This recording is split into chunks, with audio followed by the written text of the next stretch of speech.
Lalu yang kedua, dalam perjalanannya pekerja memiliki hak tagih kepada perusahaan karena mengatur sesuatu hal yang bersifat personal antara si pekerja dengan pengusaha yang berbeda dengan yang lain-lain. Misalnya seperti tadi saya katakan, tunjangan keluarga barangkali, tunjangan perumahan barangkali. Jadi ada kutip sumbernya bahwa perjanjian kita mengatakan begini, atau mungkin mengatur tentang diterima bekerja sebagai apa.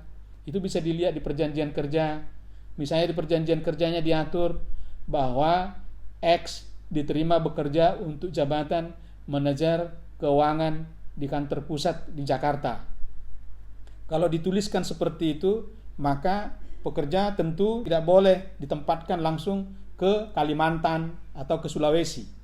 Baru sign kontrak sekarang, isinya diterima sebagai manajer keuangan di Jakarta, tapi besok langsung dipindah ke kota lain atau ditempatkan di kota lain, maka mereka boleh berdiskusi, tunggu dulu, perjanjian kita saya ditempatkan manajer keuangan di Jakarta kok, bukan ke Sulawesi. Persoalan ke tempat lain next itu dilakukan, itu soal lain. Itu klausul tambahan dari perjanjian yang mengatakan di butir akhir boleh jadi dikatakan bahwa pengusaha dapat melakukan mutasi kepada pekerja ke kantor milik perusahaan di kota-kota yang berbeda-beda sesuai dengan kebutuhan perusahaan, sehingga mutasi itu bisa dilakukan dengan longgar. Mengapa ini misalnya penting dibuat? Karena ini ada kaitannya kalau kita cek misalnya pasal 169 Undang-Undang Nomor 13 Tahun 2003, saudara boleh buka nanti.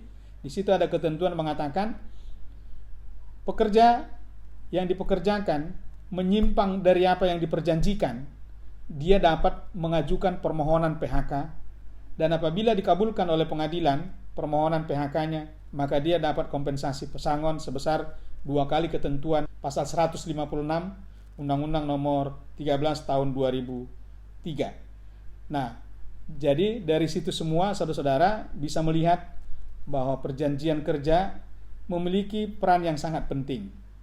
Kita singgung sedikit tentang PKWT, perjanjian kerja waktu tertentu atau kontrak. PKWT itu adalah satu sistem perjanjian kerja yang mengikatkan kedua belah pihak untuk waktu yang terbatas. Undang-undang kita mengatur kontrak pertama itu boleh dibuat berlangsung selama 2 tahun. Setelah berakhir masa waktu 2 tahun, pekerja dan pengusaha boleh memperpanjang, dan perpanjangannya boleh dibuat hanya 1 tahun.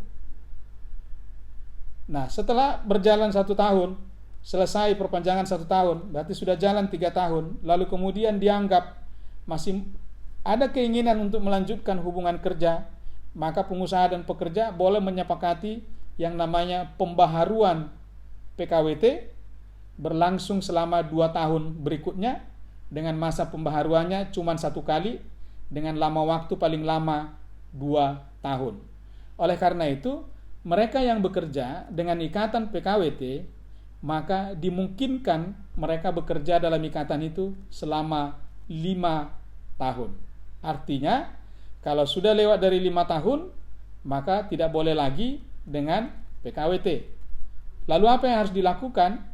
Berarti hubungan kerja berakhir demi hukum, dan ketika berakhir demi hukum, maka tidak ada kewajiban menerima pesangon, dan kalau kemudian sudah berakhir, maka pekerja idealnya dia harus pergi cari kerja ke tempat yang lain. Walaupun dalam praktek ada sering juga kita temukan orang ber-PKWT itu dalam jangka waktu yang lama. Itu soal kasuistis yang nanti minggu depan boleh kita bahas lagi, bagaimana jika PKWT itu dilakukan menyimpang dari undang-undang. Sekarang kita bahas tentang aturan mainnya saja dulu, sehingga nanti lebih mudah kita untuk memahaminya. Nah, saudara-saudara, kalau kita berbicara tentang perjanjian kerja, maka saudara dihadapkan pada satu pemahaman bahwa setiap hubungan kerja mereka memiliki dokumen perjanjian. Ya, ada dokumen perjanjian. Dokumen perjanjian itu mengatur tentang hubungan kedua belah pihak, dan dalam jangka panjang itu berkait dengan kepentingan pekerja maupun pengusaha.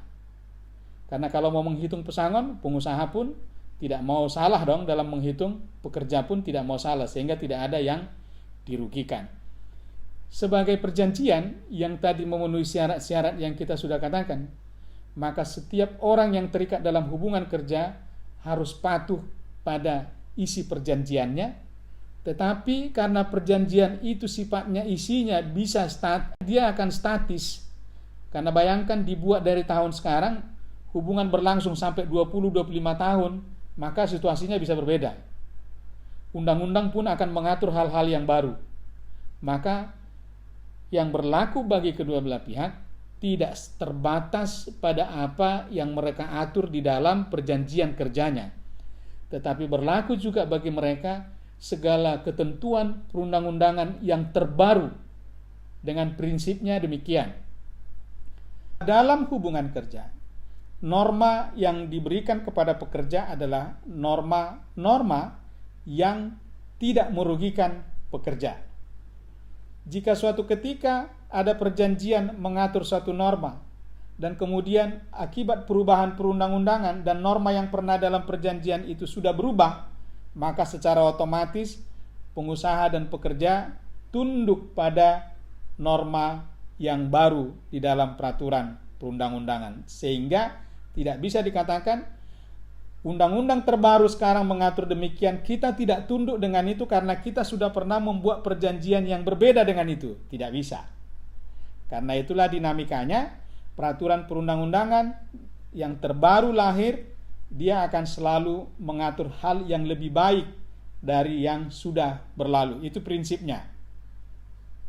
Kalau tidak ada perubahan yang penting diperbaharui, saya kira tidak akan perlu ada perubahan perundang-undangan. Nah, karena itu poinnya adalah undang-undang boleh berubah, tapi perjanjian kerja tidak perlu diadendum hanya gara-gara ada perubahan undang-undang. Ya. Jadi perjanjian isinya seperti itu. Jika sudah ketinggalan dengan undang-undang, maka dia tertinggal secara otomatis.